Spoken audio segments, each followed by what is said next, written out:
اسلام میں جتنے بھی اللہ تعالیٰ نے حکم دیا ہے سب کے سب حکمت اور مصلحت پر مبنی وہ سب بندوں کے فائدے کے لیے ہوئی. ہاں البتہ یہ کوئی ضروری نہیں ہے کہ سب کی حکمت سمجھ ہی آ جائے ہر انسان کو، لیکن اتنے تو بات پکی ہے کہ عامر جب حکیم ہوتا ہے تو اس کا امر اور اس کا حکم حکمت ہی پر مبنی ہوتا ہے.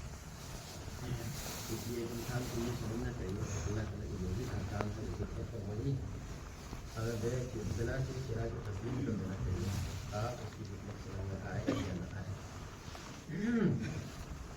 یہ تو ایک عام مسلمان کی ہے. اور اصل ضرورت اور اصل بندگی یہی کہ اللہ تعالیٰ کے جتنے بھی احکام ہیں اس کو مان لے انسان، تسلیم کر لے، آپ اس کی حکمت سمجھ میں آئے. اصل بندگی لیکن یہ جو موجودہ دور ہے ہمارا یہ عقلیت پسندی کا ہے. اس وقت لوگ عادی ہو چکے ہیں اس بات پر کہ ہر چیز کو وہ عقلی پیمانے پر ناپنا چاہتے ہیں. عقل کی ترازو میں ہر ایک چیز کو توڑنا چاہتے ہیں اور ہر ایک بات کو عقلی نقطۂ نظر سے سمجھنا چاہتے ہیں. اب بہت سارے اسلام کے احکام وہ ہیں جس کی حکمتیں لوگوں کو سمجھ میں نہیں آتی ہیں تو پھر وہاں پر بدگمانی کے شکار ہو جاتے ہیں، شکوک و شبہات اور تذبذب کے شکار ہو جاتے ہیں. ایسے موقع سے اعدائے اسلام یہ فائدہ اٹھاتے ہیں اور اس طرح کے احکام کو بڑھیا سے اچھالتے ہیں، اس پر اشکال کرتے ہیں، اعتراض کرتے ہیں اپنے اعتبار سے. یہ کوئی آج ہی کی بات نہیں ہے، ہر زمانے میں، بزرگ کے زمانے میں بھی، اس کے بعد کے دور میں بھی. البتہ پہلے دور میں یہ چیزیں کم تھیں، اتنا زیادہ نہیں تھی، لیکن اب یہ چیزیں زیادہ ہو گئی اور اسلام کے بہت سارے احکام کو لوگ غلط کرتے ہیں اور اس کا منشا جو ہوتا ہے وہی مسلمانوں کو اسلام سے دور کرنا، اپنے مذہب کے تعلق سے ان کو شک کے اندر مبتلا. انہی احکام میں سے جن پر اشکال کیا جاتا ہے یا اعتراض کیا جاتا ہے بہت سارے ہیں. اس میں سے ایک اہم مسئلہ یتیم پوتے کی میراث کا ہے. سب آدمی کو معلوم ہوگا اسلام میں اگر کسی کے پاس مثلاً چند لڑکے ہیں، فرض کر لو 5 لڑکا ہے، اور کسی ایک لڑکے کا انتقال باپ کی زندگی میں ہو جائے تو اب جب باپ مرے گا، اچھا جس بیٹے کا انتقال ہوا ہے اس نے بھی اپنے پیچھے کچھ اولاد چھوڑی، یتیم بچے ہیں، یتیم پوتے اور پوتیاں. اب جب باپ کا انتقال ہوگا، یعنی یوں سمجھ لو کہ اس یتیم بچے کے دادا دادی کا انتقال ہوگا، تو اس وقت مسئلہ یہی ہے کہ جائیداد جو ہوگی اس بڑے میاں کی ان کے ان چاروں لڑکوں کے درمیان تقسیم ہو جائے گی. اور جو لڑکا ان کی زندگی میں مر گیا ہے ان کو کچھ بھی نہیں ملے گا. اور ظاہر ہے کہ جب ان کو نہیں ملے گا تو ان کی جو اولاد ہے یعنی ان کے یتیم بچے ان کو بھی کچھ نہیں ملے گا. یہ مسئلہ ہے کہ اگر ایک باپ کے پاس چند لڑکے ہو اور ایک لڑکے کا انتقال باپ کی زندگی ہی میں ہو جائے تو اب جب باپ مرے گا تو وہ لڑکے جو زندہ ہیں ان کو تو باپ کی جائیداد ملتی ہے، اور جو لڑکا گزر گیا ہے اس کو باپ کی جائیداد میں سے کچھ بھی حصہ نہیں ملے گا. اور جب اس کو نہیں ملے گا تو اس کے واسطے سے ان کی اولاد کو بھی نہیں ملے گا، یتیم پوتے.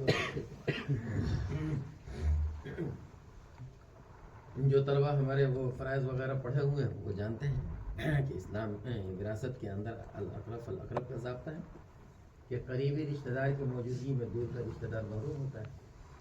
اس مرنے والے کے پاس چونکہ اپنا 4 بیٹا موجود ہے تو ظاہر ہے کہ بیٹا قریب ہوتا ہے اور یہ یتیم بچے اور بچیاں ہوتے ہیں دور ہوتے ہیں، اس لیے یہ محروم ہوں گے اور باقی ان سب کو مل جائے گا. یہ تو ایک مسئلہ ہے. اس پر جو ہے لوگوں کا اشکال ہے، غیر مسلموں کا زیادہ ہے، اور خود اپنے مسلمان بھی بڑی تعداد میں سیدھے سادے مسلمان، یعنی صرف یہ نہیں کہ اسکول کالج میں پڑھنے والے، عام مسلمان بھی اس مسئلے کے تعلق سے مطمئن نہیں ہے. سب کے جی میں ایک ہی بات آتی ہے کہ بھائی وہ یتیم بچہ، یتیم پوتا اور پوتی وہ تو دادا کے تعاون کا زیادہ مستحق تھا. کہا ہے کہ ماں بقیہ 4 بچے جو زندہ ہیں تو ان کی اولاد کو کمانے کے لیے تو سب کے پاس باپ ہے، لیکن جو بیٹا گزر گیا ان کی اولاد وہ دادا کے تعاون کے زیادہ مستحق ہے. کیا ہے کہ اب اس کا کوئی کمانے والا دنیا کے اندر رہا نہیں، باپ مر گیا بیچارے کا، تو باپ کا سایہ سر سے اٹھ گیا، اب یتیم ہے، محتاج ہے، تو ہونا یہ چاہیے کہ دادا کی جائیداد میں ان کو زیادہ حصہ ملے. مثلاً دادا کے پاس اگر 5 کٹھا زمین ہے اور سب بیٹا کو 1 کٹھا ملتا ہے، اب جو بیٹا مر گیا ہے ضابطہ تو یہی ہے کہ یہ 5 کٹھا انہیں چاروں کو تقسیم ہو گیا، مرنے والے کو یا اس کی اولاد کو کچھ بھی نہیں ملا. لیکن ہونا یہ چاہیے کہ یتیم بچے اور بچیوں جتنا باپ کو اس کے حصہ ملتا ہے اس سے زیادہ ملنا چاہیے. نہیں یتیم ہونے کا، اس کے محتاج ہونے کا اور ضرورت مند ہونے کا تقاضا تو یہی ہے. لیکن اسلام میں ہوتا یہ ہے کہ باپ کا جتنا اس کے حصہ بنتا اتنا تو دور کی بات ہے، سرے سے کچھ بھی نہیں ملتا، اس سے زیادہ تو دور کی بات ہے، اتنا بھی نہیں ملتا ہے، بالکل ملتا ہے. لوگوں کو یہ بات ہضم نہیں ہوتی. جو بچہ یتیم ہونے کی وجہ سے سب سے زیادہ تعاون کا مستحق تھا اور اس بات کا زیادہ احساس تھا کہ اس کی مدد کی جائے، اس کا تعاون کیا جائے دادا کی طرف سے، دادا کی جائیداد سے ان کو بالکل محروم کر دیا جاتا ہے اور کوئی حق اس کو نہیں ملتا ہے دادا کی جائیداد. چنانچہ یہی ہوتا ہے کہ دادا کے مرنے کے بعد اس کے چچا وغیرہ تقسیم کر دیتے ہیں اور یہ یتیم بچے جو ہیں بالکل نہیں کرتے ہیں، دوسرے لوگوں کا بھی اور بڑی تعداد ان لوگوں کی ہے جو اس مسئلے پر مطمئن ہے. فقیر ہے، یتیم ہے، محتاج اور ضرورت مند ہے، اس کو ہی کچھ نہیں ملے، یہ عجیب بات لگتی ہے. اور تھوڑا سا لگتا بھی ہے ایک جذباتی بات ہے کہ بھائی اسلام میں تو یتیم اور محتاج کی مدد کے لیے تو ابھارا گیا ہے، لیکن یہاں پر مسئلہ یہ ہے کہ عام یتیم اور محتاج کی مدد کرنے کی بات نہیں آتی ہے. اپنا پوتا جو یتیم اور محتاج ہو کیوں نہیں مل رہا ہے اس کو سمجھنے کے لیے پہلے میراث جو تقسیم ہوتا ہے اسلام میں، تو تقسیم میراث کے جو بنیادی اصول ہے اس کو سمجھنا چاہیے اور پھر جو ہے ان چیزوں کو سمجھنے کی کوشش کرنا چاہیے. دیکھو ایک آیت ہے للرجال نصیب مما اکتسبوا، نہیں وہ کیا ہے، للرجال نصیب مما ترک الوالدان والاقربون وللنساء نصیب مما ترک الوالدان والاقربون. حضور سے پہلے دنیا کے اندر یہ نظام رائج تھا کہ مرنے والا اگر کوئی جائیداد چھوڑ رہا ہے تو اس کی جائیداد کا مستحق صرف مرد ہوتے تھے، عورتوں کو میراث میں حصہ نہیں ملتا تھا. عربوں کے یہاں یہی دستور تھا، ہندوستان میں ہندوؤں کے یہاں تو ابھی تک یہ دستور تھا کچھ دن پہلے تک، اور بھی دوسرے ملکوں کے اندر دوسری قوموں کے اندر یہی تھا کہ عورتوں کو میراث میں وہ لوگ بالکل حصہ نہیں دیتے تھے اور عورتوں کو میراث کا مستحق نہیں سمجھا جاتا تھا، صرف مردوں ہی کو مستحق سمجھا جاتا تھا. چنانچہ حضور سے پہلے ایسے ہی ہوا. ایک صحابی تھے وہ انتقال کر گئے، ان کے پاس 2 بیٹیاں تھیں اور بیٹا اٹھا تھا نہیں. عربوں کے ضابطے کے اعتبار سے اس جو صحابی انتقال کر گئے تھے اس کی پوری میراث کا مستحق اس کا بھائی ہو جاتا ہے اور بیٹی کو اور بیوی کو کچھ بھی نہیں ملتا. کیوں؟ اس لیے کہ یہ عورت ہے. ظاہر ہے کہ یہ غیر فطری بات ہے، بالکل غیر فطری بات ہے کہ انسان سب سے زیادہ محبت انسان کو ہوتی ہے اپنے بیوی بچوں سے. اپنی زندگی میں سب سے زیادہ اسی کے لیے کماتا ہے، اسی کے لیے محنت کرتا ہے، اسی کے لیے رکھتا ہے، اپنی اولاد کے لیے، بیوی بچوں کے لیے. اور یہ کتنی عجیب و غریب بات ہے کہ جب وہ مر جائے تو اس کی زندگی بھر کی کمائی کو دوسرے لوگ لے لیں اور جس کے لیے اس نے کمایا تھا، جس سے سب سے زیادہ محبت تھی اور جو دکھ درد میں سب سے زیادہ کام آئے، بیوی بچے وہی بالکل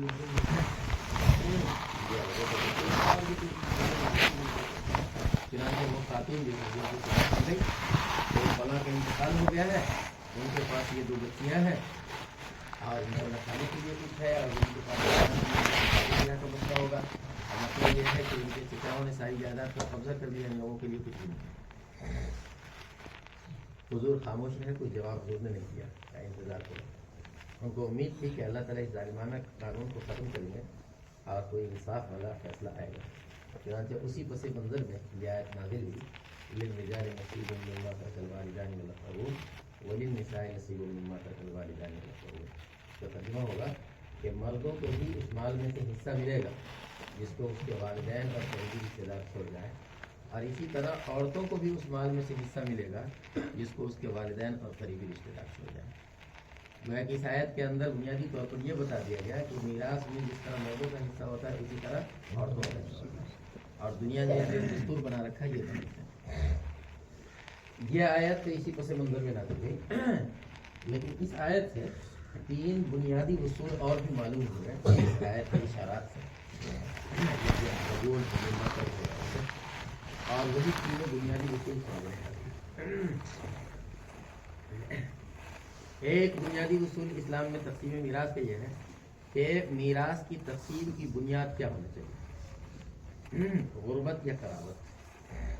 یعنی کوئی مرنے والا اگر مر رہا ہے تو اس کی جائیداد جو دوسرے لوگوں کو ملے گی کس بنیاد پر ملے گی، کس کو ملے گی، کس بنیاد پر ملے گی.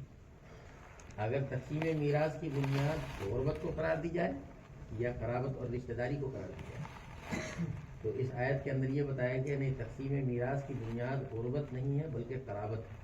تاکہ اقربون کا لفظ استعمال ہوا، قریبی رشتہ دار جس کو چھوڑ جائیں.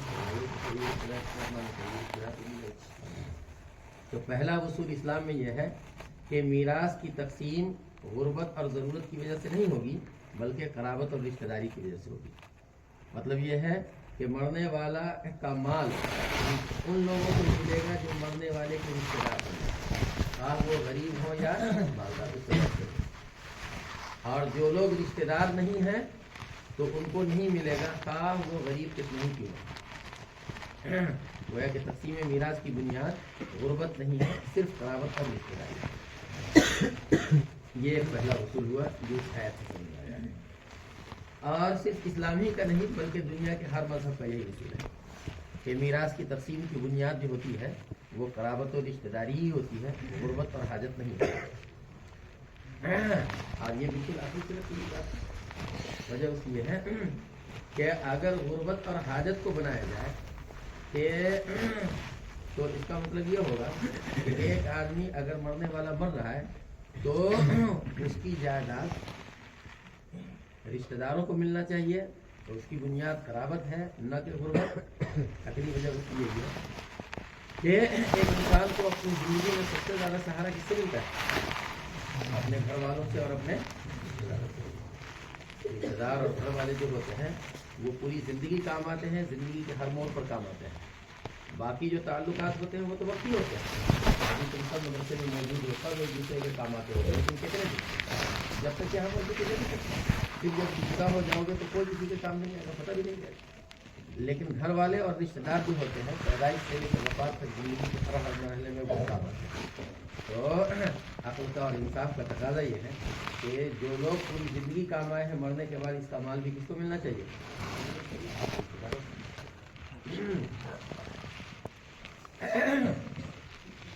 دوسری بات یہ ہے کہ رشتہ داری کو اگر بنیاد بنایا جائے تو رشتہ داری ایک ایسی چیز ہے جس کو جانا جا سکتا ہے کہ کون کس کا رشتہ دار ہے. یہ معلوم کیا جا سکتا ہے کہ نہیں کہ یہ مرنے والے کے رشتہ دار کون کون ہے، کون اس کا بھائی بھتیجا بیٹا بیٹا کون ہے. ان سب کا جاننا آسان ہے. کون قریب کا رشتہ دار ہے، کون دور کا رشتہ دار ہے، ان سب کی جانکاری کوئی مشکل نہیں ہے، آسان ہے. اس لیے اس بنیاد پر تقسیم ہو جاتی ہے.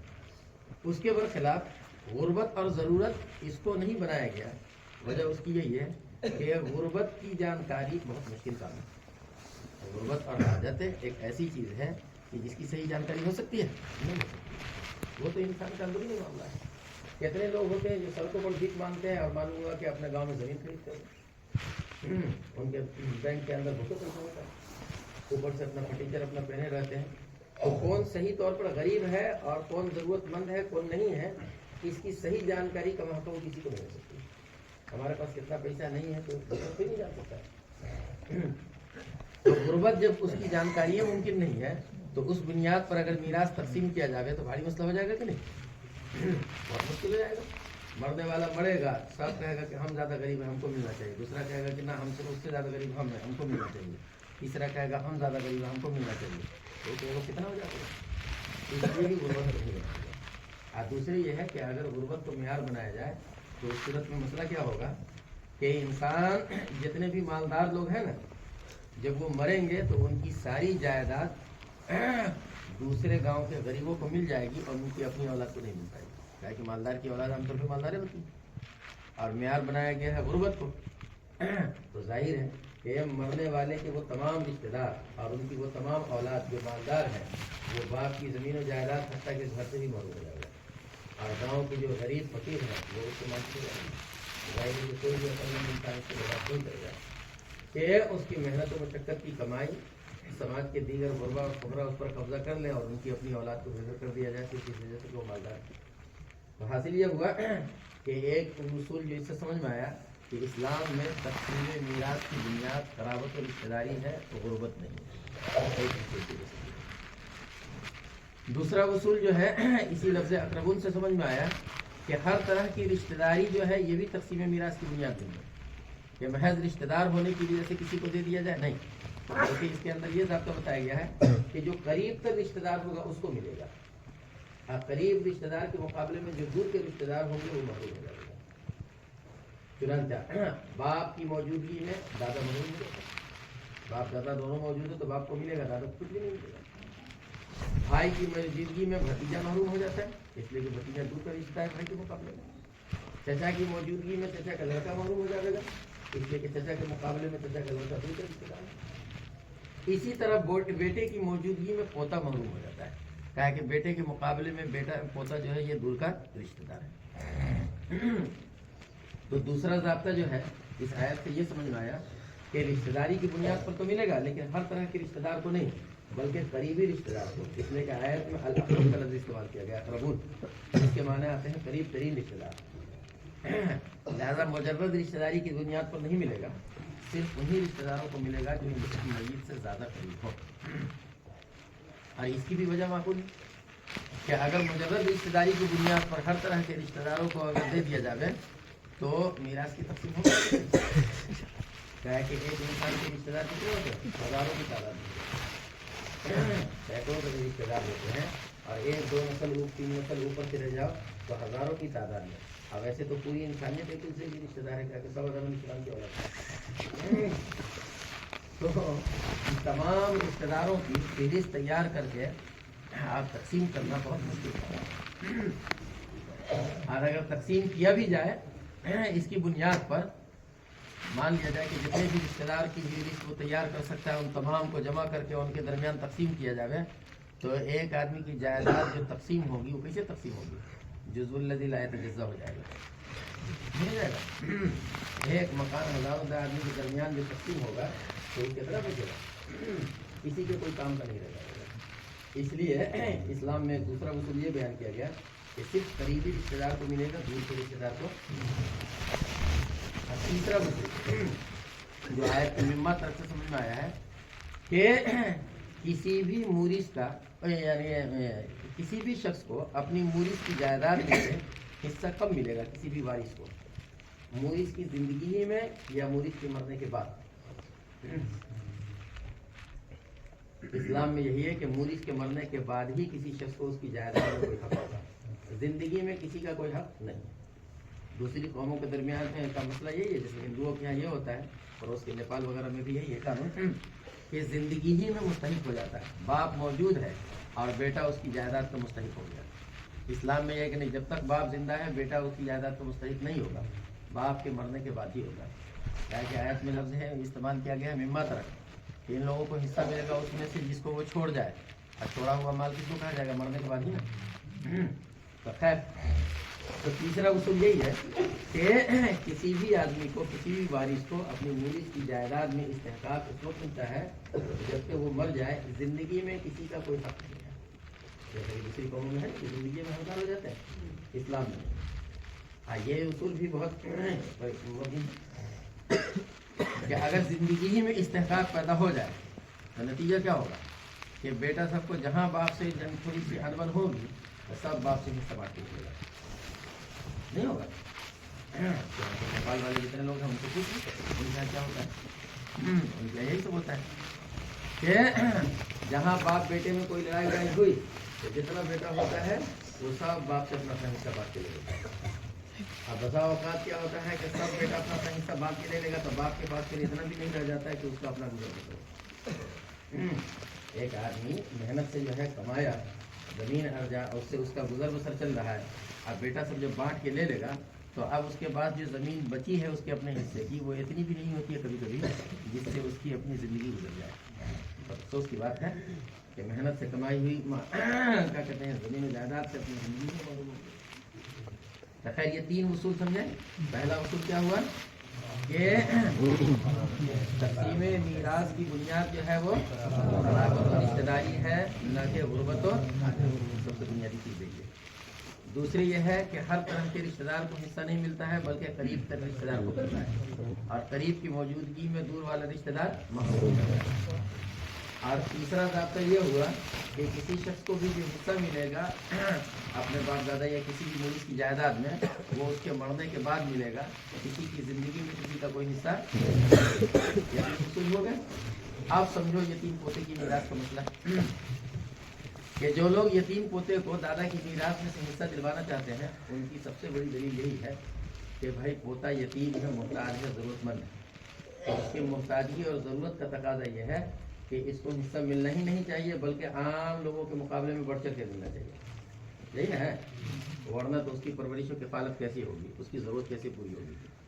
تو پہلے اصول میں یہ بتلا دیا گیا ہے کہ تقسیم جو ہوتی ہے میراث کی وہ ضرورت کی بنیاد پر اور غربت کی بنیاد پر نہیں ہوتی. اس لیے پوتا کتنا ضرورت مند ہے نہیں ہے اس سے تو کوئی بحث نہیں ہوگی. یہ بنیادی نہیں, قرابت بنیاد. اچھا قرابت بنیاد ہے, رشتہ داری, پوتا بھی تو رشتہ دار ہے. تو دوسرے اصول میں بتا دیا گیا ہے کہ ہر طرح کے رشتہ دار کو نہیں ملے گا بلکہ کس کو ملے گا, قریبی رشتہ دار کون. کسی کا بیٹا بھی ہو اور پوتا بھی ہو تو طے ہے کہ بیٹا قریبی اور پوتا جو ہے وہ دور ہے. تو اس یتیم بچہ جو ہے یقیناً وہ بھی اپنے دادا کا رشتہ دار ہے لیکن اس یتیم بچے کا جو چچا وغیرہ موجود ہے وہ رشتہ دار اس کے مقابلے میں زیادہ قریبی اس لیے اس کو مل جاتا ہے اور اس کو. اچھا تو تیسرا پہلو یہ آتا ہے کہ اس بچے کو براہ راست دادا کی جائیداد سے حصہ نہیں ملے گا کہے کہ دور کا رشتہ دار ہے.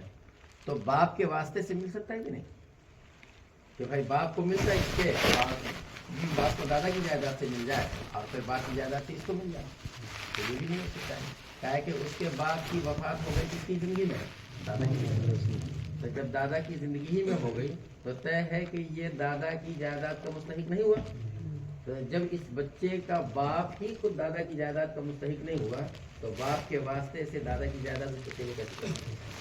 یہی سلسلہ کر انہیں تینوں اصول کی روشنی میں اسلام کے اندر یہ ہے کہ یتیم پوتے جو ہوتے ہیں وہ محروم ہو جاتے ہیں دادا کی جائیداد. اور یہ تینوں اصول اپنی جگہ پر 100% صحیح ہے. یہ جو تینوں اصول ہے انتہائی معقول ہے. اگر ان تینوں اصول کی رعایت نہ کی جائے تو انتہائی بدنظمی ہو جائے گی. جیسے کہ تینوں کے ذمہ میں نے بتایا نا کہ پہلا اصول کہ بھائی غربت کو بنیاد نہ بنایا جائے, ضرورت کو نہ بنایا جائے, صرف قرابت کو بنایا جائے. کیوں؟ اس لیے کہ غربت اور ضرورت کو بنیاد بنایا جائے گا تو بہت کم لوگوں کی اولاد کو اس کی جائیداد سے حصہ ملے گا. کہ گاؤں میں اور سماج میں اس سے زیادہ غریب کوئی ہوگا وہی ملے گا اور اس سے وقت میں کتنی خرابی لازم آئے گی. اور دوسرا اصول بھی اپنی جگہ پر انتہائی معقول ہے کہ ہر طرح کے رشتہ دار کو اگر تقسیم کرو تو ظاہر ہے کہ وہ تقسیم بے معنی ہو جائے گی. اور تیسرا اصول بھی اپنی جگہ پر معقول ہے کہ زندگی میں اگر حق دے دیا جائے تو بسا اوقات جو آدمی محنت سے کمایا وہ خود محروم ہو جائے گا یا دوسرے سے مل جائیں گے. یہ تینوں اصول اپنی جگہ پر انتہائی معقول ہے اور انہی تینوں اصول کی روشنی میں یتیم پوتا محروم ہوتا ہے. تو مسئلہ یہ ہے کہ جب یہ تینوں اصول انتہائی معقول ہے اپنی جگہ پر اور واقعی کوئی بھی آدمی ان تینوں اصول پر نہیں رکھ سکتا ہے. دنیا کے کوئی بھی عقل مند انسان انصاف سے اگر سوچے تو ان تینوں اصول کی معقولیت پر کوئی نہیں رکھ سکتا ہے. انتہائی معقول ہے. جب یہ اصول معقول ہے تو انہی اصول پر چلنے کی وجہ سے اگر یتیم پوتے محروم ہو جاتے ہیں تو جب یہ تینوں اصول صحیح تو انہی تینوں اصول پر چلنے کے نتیجے میں یتیم پوتے اگر محروم ہو جاتے ہیں تو وہ برابر ہوگا.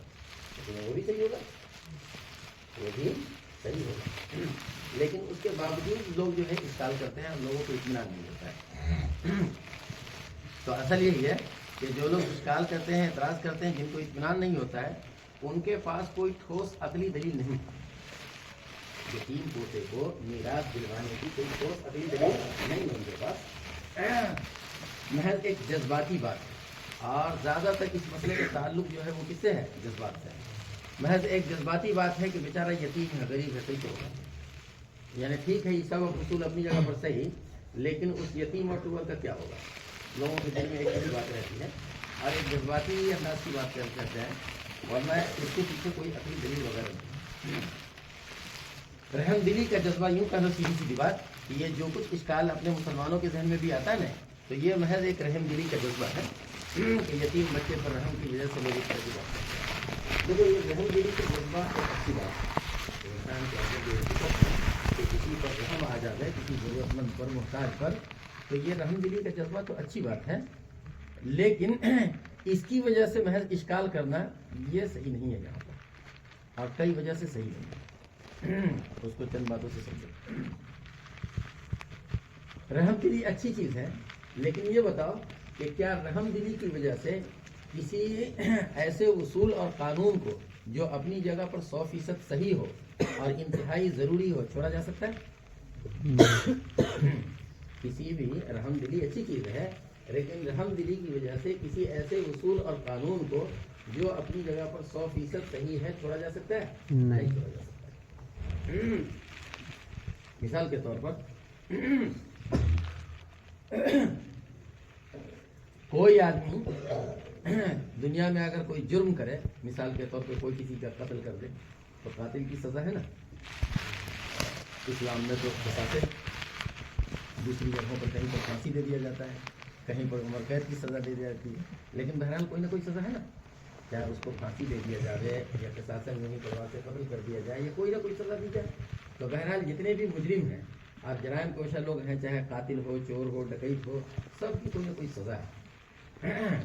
اچھا، ان مجرموں کو ان سزاؤں کا ملنا یہ انتہائی معقول ہے کہ نہیں؟ دنیا کے سارے لوگ تسلیم کرتے ہیں کہ واقعی مجرم کو کیا ملنا چاہیے؟ سزا ملنی چاہیے، کہا کہ اگر مجرم کو سزا نہ ملے تو پوری دنیا جرائم سے بھر جائے گی اور لوگوں کا اطمینان سے جینا مشکل ہو جائے گا۔ اس لیے مجرم کو چاہے وہ قاتل ہو یا چور ہو یا ڈکیت ہو، کوئی بھی ہو، تو اس کو سزا جو بھی اپنا مقرر کی جائے، لیکن سزا ضرور ملنی چاہیے۔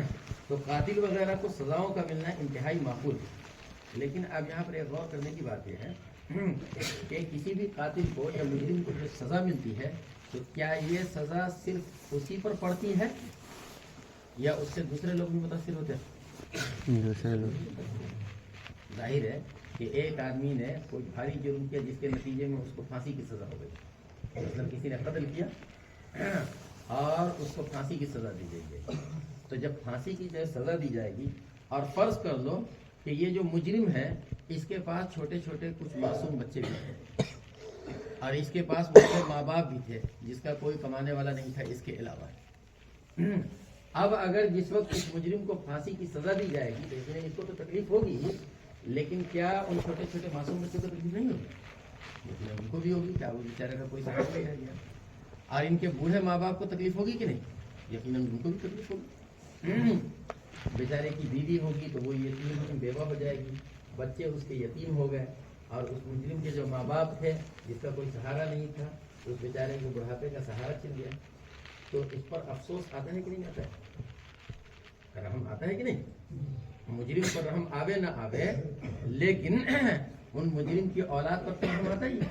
خاص طور پر دیکھو گے بہت ساری دفعہ جب مجرم کو پولیس والے پکڑ کر لے جاتے ہیں پھانسی کی سزا دینے کے لیے یا اور کسی سزا دینے کے لیے، تو اس وقت اس کے بیوی بچوں کا کیا حال ہوتا ہے؟ بیوی بیچاری روٹتی پیٹتی ہے، بچے جو ہے معصوم بلکتے رہتے ہیں، لیکن اس کے باوجود پولیس والے پکڑ کے لے جاتے ہیں اور جو سزا ان کو دینی جاتی ہے دی جاتی ہے۔ اب یہاں پر دیکھو ان بچوں پر، ان معصوموں پر، اس بیوی پر اور اس کے ماں باپ پر رحم آتا ہے یا نہیں آتا ہے؟ یقیناً رحم آتا ہے، لیکن اس کے باوجود دنیا کا کوئی بھی عقل مند انسان یہ کہے گا کہ نہیں بھائی یہ سزا کا یہ قانون جو ہے یہ غلط ہے، اس کو ختم کیا جائے، کہا ہے کہ اس کی وجہ سے بیچارے یتیم بچے جو ہے وہ بیوہ ماں کیا کہتے ہیں یتیم ہو گئے، ان کی بیوی بیوہ ہو گئی اور ماں باپ جو ہے بے سہارا ہو گئے، کوئی کہے گا؟ ظاہر کہ نہیں کہے گا، بلکہ کوئی بھی عقل مند انسان جو ہوگا وہ یہی کہے گا کہ یقیناً ان چھوٹے چھوٹے بچوں پر رحم ضرور آتا ہے اور ان کی بیوی پر اور ماں باپ پر رحم ضرور آتا ہے، لیکن سزا کا جو یہ قانون ہے یہ بھی اپنی جگہ پر 100% صحیح ہے۔ کہا ہے کہ اگر سزا کے اس قانون کو جاری نہ کیا جائے تو پھر نتیجہ کیا ہوگا کہ پوری دنیا بدامنی پھیل جائے گی۔ تو یہاں پر دیکھو رحم دلی کے جذبے سے کوئی بھی عقل مند انسان اس کو ترک کرے گا نہیں۔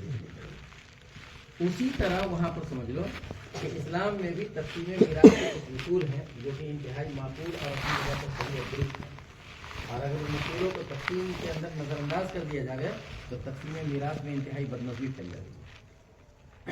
تو اصول اپنی جگہ پر انتہائی معقول ہے، اب اس پر چلنے کے نتیجے میں ضمناً بعض صورتوں میں یتیم پوتے محروم ہو جاتے ہیں اور ان کو کچھ نقصان ہو جاتا ہے، تو ظاہر ہے کہ اس نقصان کے اثرات اور اس کی وجہ سے ان اصولوں کو نہیں چھوڑا جائے گا، ورنہ تو اگر یہاں پر رحم دلی کی وجہ سے ان اصولوں کو چھوڑ دیا جائے تو نتیجہ کیا ہوگا کہ جس طرح رحم دلی کی وجہ سے اگر قاتلوں کو سزا دینا چھوڑ دے تو دنیا میں بدنظمی پھیل جائے گی، یہاں پر بھی اگر ان اصولوں کو چھوڑ دیا جائے کہ بھائی بعض صورتوں میں اس سے یتیم پوتے کو نقصان ہوتا ہے تو پھر تقسیم میراث کے اندر بھی بدنظمی پیدا ہوگی۔ اس لیے ان اصولوں پر عمل کیا جاتا ہے۔ باقی جو ہے کہ یہ جو کچھ نقصان ہو رہا ہے تو یہ ایک دیکھو ضمنی نقصان ہے، اور ضمنی نقصان کا کوئی اعتبار نہیں، اس سے جو ہے دنیا کا کوئی بھی قانون خالی نہیں، جتنے بھی قواعد ہوتے ہیں اور جتنے بھی قوانین ہوتے ہیں کے لیے بنائے جاتے ہیں تو یقیناً جہاں اس میں اکثر کا فائدہ ہوتا ہے تو کچھ نہ کچھ کا ضرور نقصان ہوتا ہے، کچھ نہ کچھ کا ضرور نقصان ہوتا ہے، لیکن وہ ضمنی نقصان ہوتا ہے، اصالتاً نقصان پہنچایا نہیں جاتا ہے اور اس ضمنی نقصان کا کوئی اعتبار نہیں ہوتا ہے۔ دیکھو اپنے مدرسے میں موبائل کا قانون ہے کہ بھائی موبائل نہیں رکھ سکتے ہیں ورنہ جو ہے داخلہ کٹ جائے گا، اس کا فائدہ ہے کہ نہیں؟ کس کو فائدہ ہے؟ سب کو، سب نے اطمینان سے سب پڑھ لیتے ہو، اگر یہ ضابطہ نہ ہوتا تو شاید ہی کوئی پڑھ پاتا صحیح سے، لیکن یہ اتنا مفید قانون ہے، اس کے باوجود کچھ لوگوں کو نقصان ہوتا ہے کہ نہیں؟ جن کا داخلہ کرتا ہے تو اس سے پوچھو تو یقیناً ان کو تو نقصان ہی ہوتا ہے، لیکن یہ ضمناً نقصان ہے، در حقیقت ان کو اخراج کرنے کے لیے یہ قانون نہیں بنایا گیا تھا، بلکہ یہ قانون جو بنایا گیا تھا یہ تو عام بچوں کو بچانے کے لیے بنایا گیا تھا، اور اخراج جو ہو جاتا ہے وہ تو ایک ضمنی شے ہے، اس کا کوئی اعتبار ہی نہیں ہے۔ ایسے اگر اعتبار کر لیا جائے تب تو پھر دنیا کا کوئی بھی اصول و قانون محفوظ نہیں رہے گا، کیا ہے کہ ہر قانون میں کسی نہ کسی کو نقصان ہوتا ہی ہے، تو ضمنی قانون کا کوئی اعتبار نہیں ہوتا۔ تو ایک بات تو یہ سمجھو کہ یقیناً یہ رحم دلی کے نتیجے میں یہ اشکال پیدا ہوتا ہے، ورنہ اس اشکال کے پیچھے کوئی عقلی دلیل وغیرہ ہے نہیں، اور رحم دلی یقیناً اچھی چیز ہے، لیکن رحم دلی کی وجہ سے کسی ایسے اصول اور قانون کو ترک نہیں کیا جا سکتا ہے جو اپنی جگہ پر 100% صحیح ہے اور درست ہے۔ دوسری بات یہ ہے کہ لوگ یوں سمجھتے ہیں کہ یتیم بچے کو محروم کر دیا اسلام نے۔ دیکھو یتیم بچوں کو اسلام میں محروم کیا نہیں گیا ہے، بلکہ یتیم بچے محروم ہو گئے، یتیم بچوں کو محروم کیا نہیں گیا ہے بلکہ یتیم بچے محروم ہو گئے۔ محروم ہو جانے میں اور محروم کر دینے میں بڑا فرق ہے، دونوں میں فرق ہے کہ نہیں؟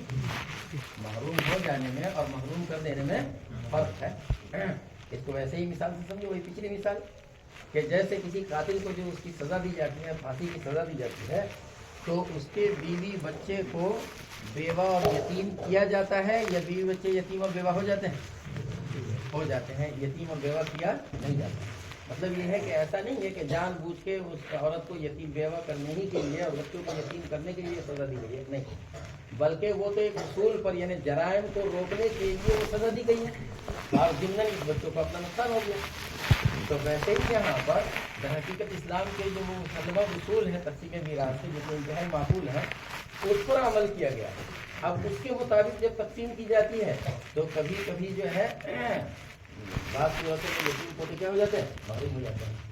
بعض صورتوں میں ہم اس لیے کہہ رہے ہیں کہ ہمیشہ یتیم پوتے محروم نہیں ہوتے، ہمیشہ یتیم پوتے محروم نہیں ہوتے۔ مثال کے طور پر دیکھو، ایک آدمی کے پاس فقط ایک لڑکا ہے، آئی بات سمجھ میں، اور اس لڑکے کا انتقال اس کی زندگی میں ہو گیا، تو جب زندگی میں ہو گیا اور اس نے یتیم بچے چھوڑے، اب یہ دادا جب مرے گا تو دادا کی جائیداد کا وارث کون ہوگا؟